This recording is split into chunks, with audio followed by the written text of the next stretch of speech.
So, continuing our discussion of Durasha. It all sounds very negative, doesn't it? You should have positive thinking. Heard of that term, positive thinking? You should think very positively. This is another nonsense idea. To be very positive about suffering in the material world. This so-called positive thinking, it's all based upon the idea that I can be happy in this material world. So it's all nonsense, actually. Positive thinking means to understand I'm a servant of Krishna, that's all. Everything else is nonsense. But this idea, this comes from Rajoguna. This is the interaction of the senses with the sense objects, then we'll be happy. Below that is Tamaguna, where someone is completely hopeless. They don't have any hope for being happy in this material world. So in Rajaguna it's a little higher, but is it higher or is it just dry stool compared to wet stool? At least the consciousness is a little awake. There's some idea that we can be happy. It's a little higher than just being completely sunk in complete ignorance. So there are sayings. There's a saying, where there is life, there is hope. People are very hopeful. As long as we're alive, there's some chance that we can improve our situation. The whole idea is based on we can improve. I can improve. You can improve your situation. You work hard, you will do well. Prakriti kriyamanani gunai kamani sarvasha ahankara vimudhatma kartahamiti manyate. I am the doer. By my own endeavor, I shall make things better. I shall push back all the obstacles. I shall brush them aside. And it may appear like that. You see biographies of great people of the world who they take on all the obstacles of the world and they push them all aside and they become great and so. But they don't see that there are so many people who are trying, but it's not that everyone succeeds. It's not that if you work hard and you try, you're guaranteed success. There may be so many famous soldiers who won in so many battles. There may be other soldiers who are just as well trained and just as bold and courageous, and the first fight they went in, they got their head chopped off after 2 minutes. And you never hear anything about them. It's just some luck, that's all, which comes from some kind of previous pious activities. But this whole idea, I will get ahead, great hope. But that hope is all based on an illusion. First of all, the illusion that there's anything good to be endeavored for in this world, and second, that I can, by my endeavor, I can improve my situation. Of course, as Srila Prabhupada would sometimes quote, I believe that's from Hitopadesh, that Nahi suptasya singhasya pravishante mokhe mrigam. The animal doesn't enter into the mouth of the lying down lion. He has to get up and do some work. Nahi kasik shanamapi jatu tishtatya karma krit. No one can not do anything for a moment. Sharira yatra pichate naprasidhya de karmanaha. One's life, one's journey in life cannot become successful, Krishna says, by non-work. So some work is required, but we should understand at the same time that we are not ultimately the executor, we're not the doer. We can desire. The desire may be fulfilled or not. But the whole topic here is that the very desire, this is getting at the whole root of everything in this material world. That the whole material world runs on desire. And it's all wrong. It's amazing. There's people that's big philosophers, talkers, and writing books, giving different ideas. This way we should adjust the world, that way we should adjust the world, different philosophies, different religions, great thinkers, they all miss the point. They can't even imagine the point that they're hoping in the wrong way. There is a right way to hope, but they're hoping in the wrong way. Here's an interesting saying from someone who had some insights. There are many people have insights into the nature of this material existence, but they don't have the whole answer, but they have some good insights. Okay, I was talking about positive thinking. That means being an optimist, right? Right? Okay. So, here we go. The optimist proclaims that we live in the best of all possible worlds. That's one of the great philosophers. Who is that? Descartes or something? I can't remember. One of the great philosophers said that we live in the best of all possible worlds.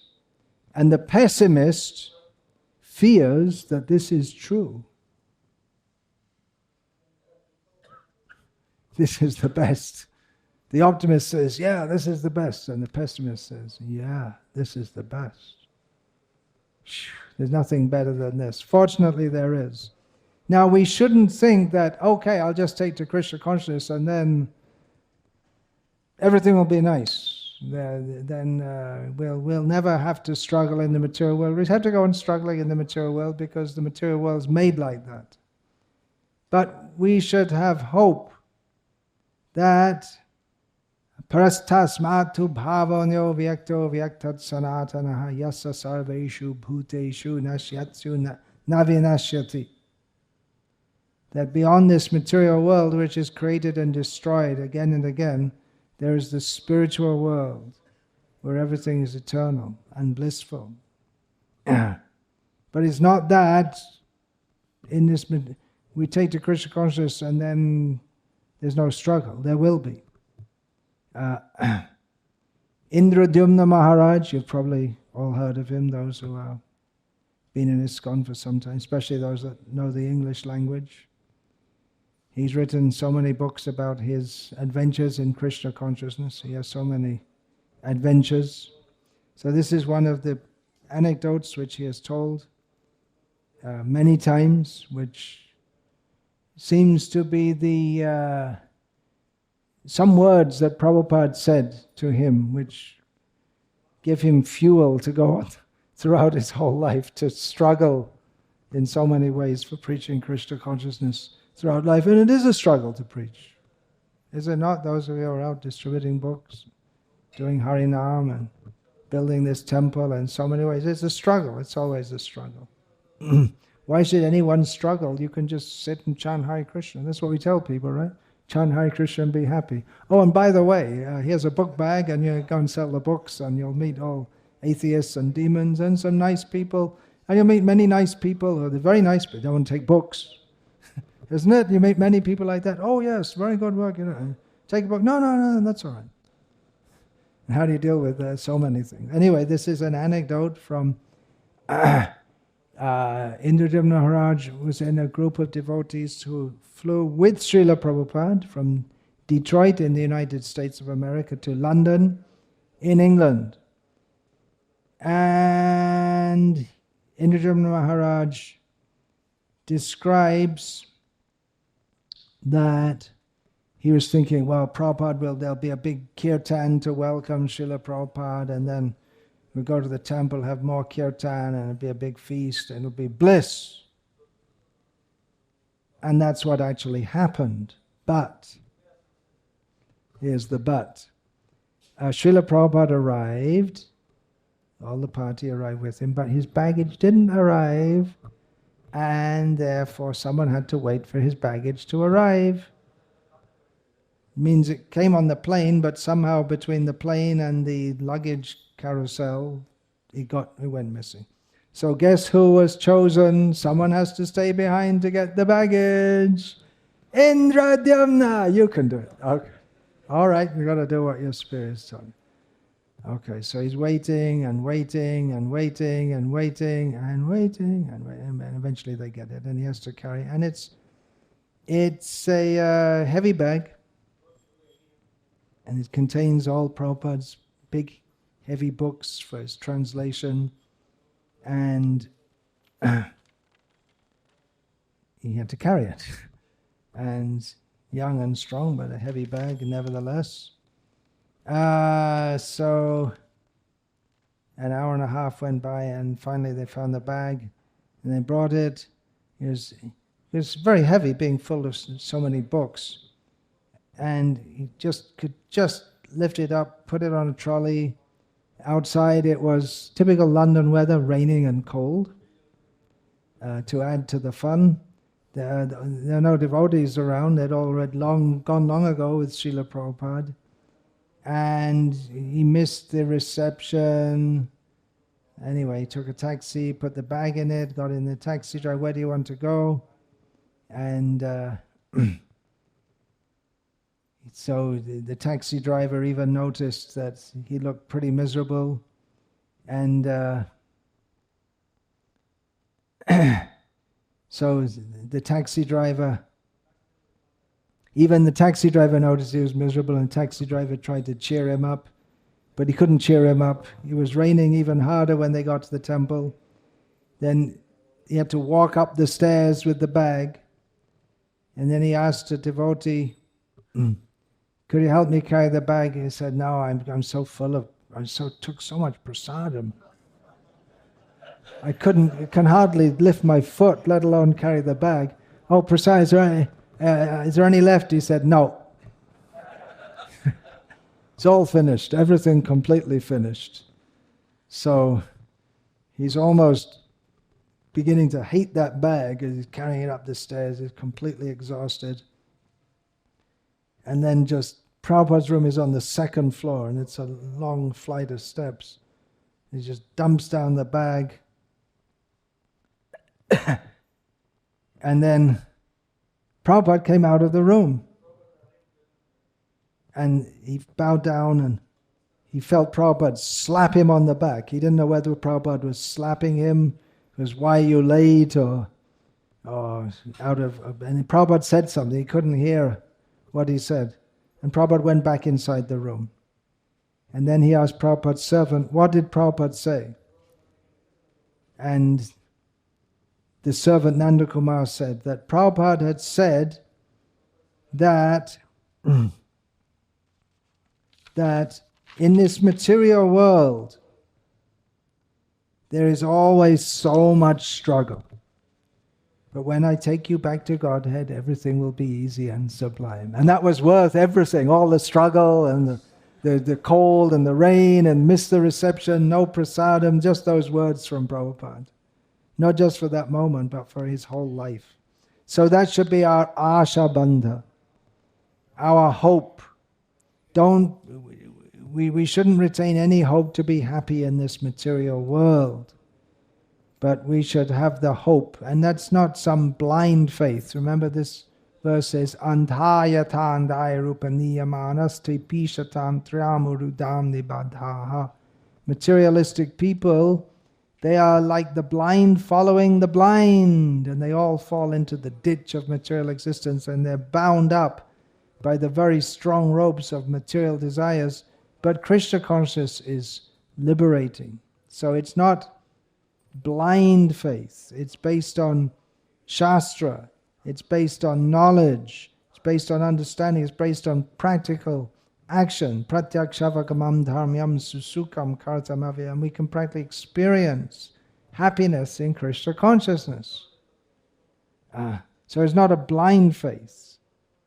It's a very great hope that we can go back home, back to Godhead. As Srila Prabhupada said, he was talking with some devotees, and Srila Prabhupada put it to the devotees. Now just suppose, Srila Prabhupada said, just suppose there is such a life where you can simply dance, eat, and live eternally, a happy life. Would you not accept it? How about that? If we offer, you can dance, eat nice food, live happily, eternally. Would you like? Would you? Of course. That's what the devotee said in reply. Of course, anyone would like to accept that. And Prabhupada said, you see, that is what we are giving. But the devotee said, but they think, materialistic people, they think that no such thing would exist. And Srila Prabhupada replied, they may think, but it is theoretical. Suppose there is such life, would you not accept it? You may believe or not believe, that is another chapter. First of all, this is our proposition, that there is a life like this. Would you like it? Who will say no? Everyone will say, yes, I like it. It is a question of understanding that there is such life. But because he or the materialistic people, they are disappointed at being cheated and cheated and cheated again and again, he thinks, here is also another cheating. Just see. That actually happened to me. When I first saw Srila Prabhupada's books, I was at school, I must have been about 16 years old, and a friend of mine at school, it must have been Monday morning, he said, over the weekend I went into London, I met some Hare Krishna people, I got these books. Ishopanishad and Bhagavad Gita as it is, and I think maybe one other. I took one look at the books and said, I don't want to see them. I know these Indian gurus, they're all cheaters. So that was the impression I got from all these Indian gurus. They're all cheaters. I didn't even want to look at the books. 2 years later, I was distributing the books. But at the time, I had no idea. I didn't want, because I was just skeptical. So skeptical, I didn't even want to look. Srila Prabhupada continued, therefore, Krishna conscious preaching means to convince them that there is life like this. So just imagine if there is happy life, dancing, singing, eating, love, actual love. We have to convince people that there is such a life. So that is our preaching, to convince people there is such a happy life. And this, the temple that you're building, that is meant to be a sample of that. People are very impressed that a big stone building is coming up. So that's good, stone building. But the mood of devotion to Krishna, the singing, the dancing, how the devotees are all cooperating together to serve Krishna, how the deities are so nicely served, how everyone who comes is greeted very nicely and given prasadam, then people can see this is something very nice. We'd like to be part of this. Otherwise, stone buildings, there are so many. In London, where I'm from, more or less, there are so many big stone buildings, all museums. British Museum, this Berry Place Temple, this Indrajumna Das at the time was. He's still Das, everyone's Das, you know. That Berry Place Temple just near to the British Museum. The British, they had so much money at one time from looting countries like India, and they built a big museum. Buckingham Palace, British Museum, Victoria and Albert Museum, Natural History Museum, something like that. So many museums, big buildings they built. Just here you can see in India also they have this Chennai Central Station, something like big stone buildings, looks very impressive, huh? So we're building here a stone temple, but it's not just something that people will come and say, oh, very good architecture. But we have to convince them that there's blissful life, eternal life with Krishna in the spiritual world, and the temple is a sample of the spiritual world. So these kirtans are going on very blissfully. You won't find anything like this. In material life, there's some singing and dancing, not like this. That blissful kirtans are going on, that is the spiritual potency. Chaitanya Mahaprabhu's chanting. So we can all join that eternally. Here's some words to give some hope. Gauranga Nritya Nitya. Chaitanya Mahaprabhu's dancing is eternal. It goes on. It's going on even now. Adapi ho jai lila kore gaura rai kono kono bhagavane deki bare pai. Even today, even now, some fortunate people can see that Chaitanya Mahaprabhu's pastimes are going on. So this chanting, dancing, distributing Srila Prabhupada's books, following Chaitanya Mahaprabhu's instructions as we have received them in parampara from Srila Prabhupada. This is all Chaitanya Mahaprabhu's pastimes. So Krishna conscious preaching, Prabhupada said, means to convince them that there is life like this. Blissful, eternal life. This is the real hope.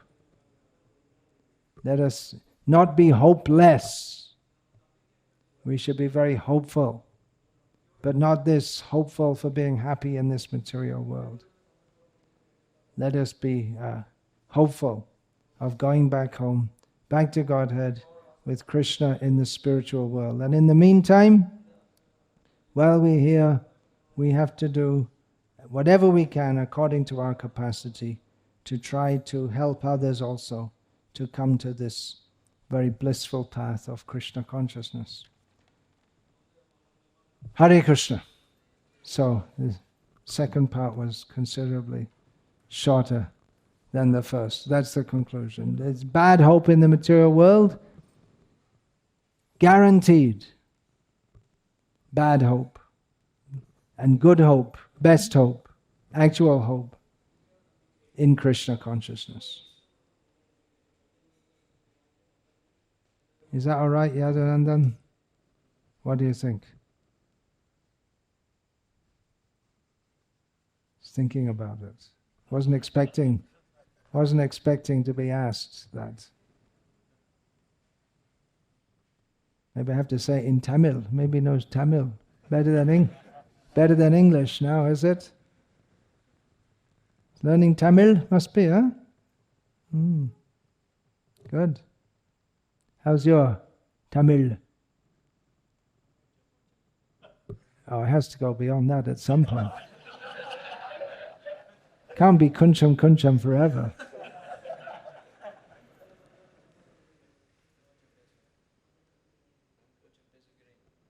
How's he doing? He's learning something? Yes, okay, all right. You can fool me because I'm still on the kuncham level after so many years. You can get away with it with me. Hare Krishna! All glories to His divine grace. Srila Prabhupada! Hare Krishna. So you can go on with Kirtan. Right, Chitta Hari? Doctor forbade you from doing Kirtan? So you're only doing it for what, 2-3 hours a day? Only today, okay. Little less than usual, huh? Hare Krishna! All glories to Srila Prabhupada. Hare Krishna.